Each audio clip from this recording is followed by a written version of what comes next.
बिस्मिल्लाहिर्रहमानिर्रहीम। अस्सलाम वालेकुम डियर 9th क्लास। हम पढ़ रहे हैं चैप्टर नंबर 8। यहाँ पर हम रिएक्टिविटी देख रहे थे मेटल्स और नॉन मेटल्स की। मेटल्स की बात हम डिटेल से कर चुके हैं कि मेटल्स की फ़िज़िकल प्रॉपर्टीज़ क्या हैं, केमिकल प्रॉपर्टीज़ क्या हैं, इलेक्ट्रोपॉजिटिव हैं या नेगेटिव हैं और किस तरह के वो रिएक्शन करते हैं।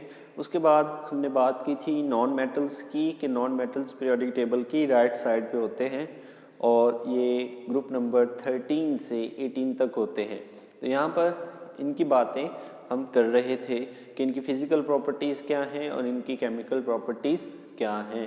इसमें जब हम ग्रुप नंबर 13 से 18 की तरफ जाते हैं तो ग्रुप नंबर 17 आता है जो कि हमारे पास होता है हैलोजेंस का ग्रुप। उसके बारे में आज हम पढ़ेंगे कि हैलोजेंस जो हैं वो किस तरह के होते हैं, इलेक्ट्रोनेगेटिविटीज़ उनकी किस तरह की होती हैं, क्योंकि हमने पढ़ा है कि नॉन मेटल्स जो हैं वो इलेक्ट्रोनेगेटिव होते हैं। ठीक है जी, तो इलेक्ट्रोनेगेटिविटी की यहाँ पर डिस्कशन करेंगे, उनके कलर की डिस्कशन करेंगे और ये डिस्कशन करेंगे कि कौन सा उनमें से लिक्विड स्टेट में है, कौन सा गैसियस में है और कौन सा सॉलिड स्टेट में है और उनका इस स्टेट्स में होना, गैस, लिक्विड या सॉलिड स्टेट में होना, उसकी वजह क्या है, ये आज हम सीखने की कोशिश करेंगे। तो ग्रुप नंबर जो 17 है पीरियोडिक टेबल के अंदर, वो वाला हमारे पास क्या होता है जी, ग्रुप कौन सा है ये, 17। ठीक है, ये कौन सा कहलाता है, इसे क्या कहते हैं, हैलोजेंस।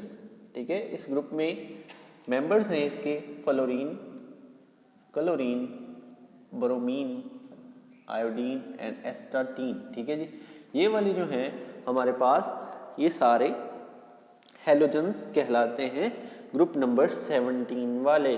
अब यहाँ पर इसकी हम डिस्कशन करेंगे कि कौन सा है जो लिक्विड में है, कौन सा गैसियस स्टेट में है और कौन सा सॉलिड स्टेट में है। सबसे पहले हम शेल्स की बात करते हैं। अगर शेल्स देखे जाएं तो फ्लोरीन जो है इसमें होते हैं 2 शेल्स। ठीक है जी, क्लोरीन में 3 शेल्स, शेल्स का तो पता है ना आप लोगों को, और ब्रोमीन में होते हैं 4 शेल्स। उसके बाद आयोडीन में होते हैं 5 शेल्स और एस्टाटीन में होते हैं 6 शेल्स। अब देखिए ऊपर से नीचे शेल्स की तादाद बढ़ती जा रही है, मतलब इलेक्ट्रॉन्स न्यूक्लियस से दूर होते जा रहे हैं। ठीक है जी, और बड़ी इंटरेस्टिंग तौर पर यहाँ पर हम इन 4 को डिस्कस करेंगे, 5वें को यहाँ पे डिस्कस नहीं कर रहे। इंटरेस्टिंग तौर पर क्या है कि ये वाले जो दोनों हैं हमारे पास, क्लोरीन और फ्लोरीन, ये वाले इस स्टेज में पाए जाते हैं F2 और Cl2 में, और दोनों होते क्या है हमारे पास, दोनों गैसेज होते हैं। ठीक है जी, फ्लोरीन और क्लोरीन किस स्टेज में पाए जाते हैं, गैसियस स्टेट में। ठीक है जी, और ये F2 फ्लोरीन ने अपने ही साथ दूसरी फ्लोरीन के साथ बॉन्ड बनाया होता है, और Cl2 जैसे H2 आप पढ़ते हैं हाइड्रोजन गैस, तो इस तरह ये होते हैं। ये वाला हमारे पास कौन से होते हैं जी, गैसियस स्टेट में। ब्रोमीन जो होती है ये हमारे पास होती है लिक्विड। ठीक है जी, और लास्ट पर जो आयोडीन है ये हमारे पास क्या होती है, सॉलिड। ठीक है जी, तो हमें पता चला कि पीरियोडिक टेबल में ग्रुप नंबर 17 जो है उसमें जो एलिमेंट्स मौजूद हैं वो फ्लोरीन, क्लोरीन, ब्रोमीन, आयोडीन और एस्टाटीन है। ये वाले जो हैं इनमें हम 4 पहले पढ़ते हैं, फ्लोरीन, क्लोरीन, ब्रोमीन और आयोडीन। इनकी हमने बात की है। फ्लोरीन और क्लोरीन दोनों गैसेज हैं, F2 और Cl2 इस शक्ल में पाई जाती हैं। उसके बाद ब्रोमीन जो है वो एक लिक्विड है रूम टेम्परेचर पर, और आयोडीन क्या है, एक सॉलिड है। उसके बाद अगली बात करते हैं इनके कलर्स की कि क्या कलर्स हैं इनके। ठीक है जी, वो यहाँ पर हम डिस्कस करेंगे, और इनकी इलेक्ट्रोनेगेटिविटी की। अगर कलर्स की बात की जाए तो हमारे पास जो फ्लोरीन है, हम इनका नंबर वाइज लिखते हैं। ठीक है जी,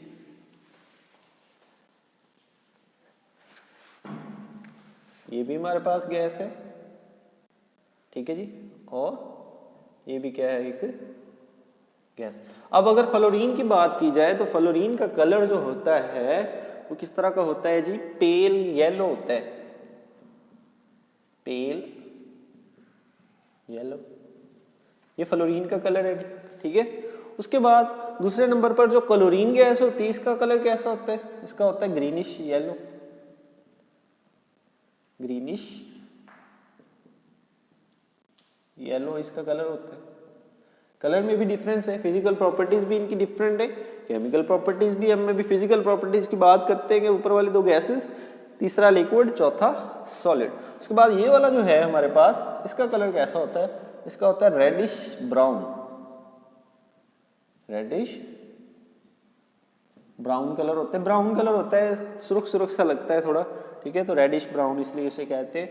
उसके बाद आयोडीन जो है हमारे पास एक सॉलिड होता है, ये क्या होता है, पर्पल ब्लैक होता है, पर्पल ब्लैक, ठीक है जी। ये वाले इनके चारों के कलर्स हैं कि किस रंग के ये होते हैं हमारे पास, फ्लोरीन, क्लोरीन, ब्रोमीन और आयोडीन। पहले आपने नंबर ऑफ शेल्स पे गौर करना है, 2 शेल्स, 3, 4, 5, ये हम बात कर चुके हैं तीसरे चैप्टर में, डिटेल से हम पढ़ चुके हैं इलेक्ट्रोनेगेटिविटी वगैरह। इलेक्ट्रोनेगेटिविटी की अब हम बात करेंगे। अब ये फिजिकल प्रॉपर्टीज में पहली दो गैसेस, लिक्विड, सॉलिड, फिर कलर्स याद करने हैं, pale yellow, greenish yellow, reddish brown and purple black. उसके बाद अगली बात आती है हमारी इलेक्ट्रोनेगेटिविटी की। सबसे ज्यादा इलेक्ट्रोनेगेटिविटी किसकी है, हम ये पढ़ चुके हैं पॉलिंग स्केल पर। सबसे ज्यादा इलेक्ट्रोनेगेटिविटी फ्लोरीन की है। फ्लोरीन की इलेक्ट्रोनेगेटिविटी कितनी है, 4.0, ठीक है जी। सबसे ज्यादा इलेक्ट्रोनेगेटिविटी किसकी है, फ्लोरीन की, 4.0। तो उसके बाद आता है नंबर क्लोरीन का, क्लोरीन की है जी 3.2, ठीक है जी। उसके बाद ब्रोमीन जो है उसकी इलेक्ट्रोनेगेटिविटी हमारे पास कितनी होती है, 3.0। और लास्ट पे जो आयोडीन है, जो कि एक सॉलिड है, इसकी हमारे पास इलेक्ट्रोनेगेटिविटी कितनी होती है, 2.7, ठीक है जी। अगर हम कंपैरिजन देखें इन हैलोजेंस का, तो उसमें हमें पता चलता है कि सबसे ज्यादा इलेक्ट्रोनेगेटिविटी वाला तो फ्लोरीन है, लेकिन वो गैस स्टेट में है, पेल येलो उसका कलर है। उसके बाद क्लोरीन, उसकी उससे कम इलेक्ट्रोनेगेटिविटी है, ग्रीनिश येलो उसका कलर होता है, वो भी गैस होती है। और क्या नाम है कि उसमें 3 शेल्स मौजूद होते हैं। अगली ब्रोमीन की बात हम करते हैं, लिक्विड है, रेडिश ब्राउन कलर है, 3.0 इसकी इलेक्ट्रोनेगेटिविटी होती है। और लास्ट पे जो आयोडीन है वो हमारे पास होता है सॉलिड और पर्पल ब्लैक, और 2.7 इसकी इलेक्ट्रोनेगेटिविटी होती है। अगर हम यहाँ पर बात करें कि इनमें जो है ऊपर से नीचे अगर गौर किया जाए तो गैस है, गैसों में मॉलिक्यूल्स क्या होते हैं, काफी दूर दूर होते हैं, लिक्विड में थोड़े करीब होते हैं और सॉलिड में बहुत करीब होते हैं। तो हमें पता चला कि ऊपर से नीचे आते हुए, अगर आप ग्रुप नंबर 17 में ऊपर से नीचे आए, ग्रुप नंबर 17 है, आप ऊपर से नीचे आ रहे हैं, फ्लोरीन से क्लोरीन, ब्रोमीन, आयोडीन, तो क्या होता है, इंटरमॉलिक्यूलर फोर्सेस क्या होती हैं, इंक्रीज। इंटरमॉलिक्यूलर फोर्सेस क्या होती हैं जी, इंक्रीज, ठीक है जी। तो ऊपर से नीचे आते हुए इंटरमॉलिक्यूलर फोर्सेस बढ़ती जाती हैं। तो इसकी वजह क्या है, इसकी वजह है इलेक्ट्रॉन्स की पोलराइजेशन, ठीक है। आप बड़ी क्लासेस में पढ़ेंगे पोलराइजेशन।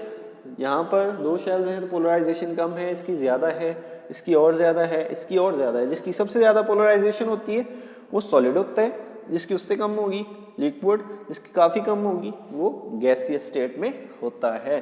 तो इस टॉपिक में हमने क्या पढ़ा है कि हमारे पास जो हैलोजेंस हैं वो किस तरह के होते हैं, कौन सा ग्रुप है जिनको हम हैलोजेंस कहते हैं, और उसमें मौजूद मेंबर्स कौन कौन से हैं, उनके कलर्स क्या हैं, और वो रूम टेम्परेचर पर किस स्टेट में एग्जिस्ट करते हैं। और उसके बाद हमने बात की है उनकी इलेक्ट्रोनेगेटिविटी की, और इस बात की हमने वजाहत की है कि किस तरह ऊपर से नीचे जो है इंटरमॉलिक्यूलर फोर्सेस बढ़ती हैं और गैस से लिक्विड और फिर लिक्विड से वो सॉलिड बन जाता है। उम्मीद है कि आपको इस टॉपिक की अच्छे से समझ आ गई होगी। मिलते हैं नेक्स्ट टॉपिक के साथ, अपना ख्याल रखिएगा, अल्लाह हाफिज़।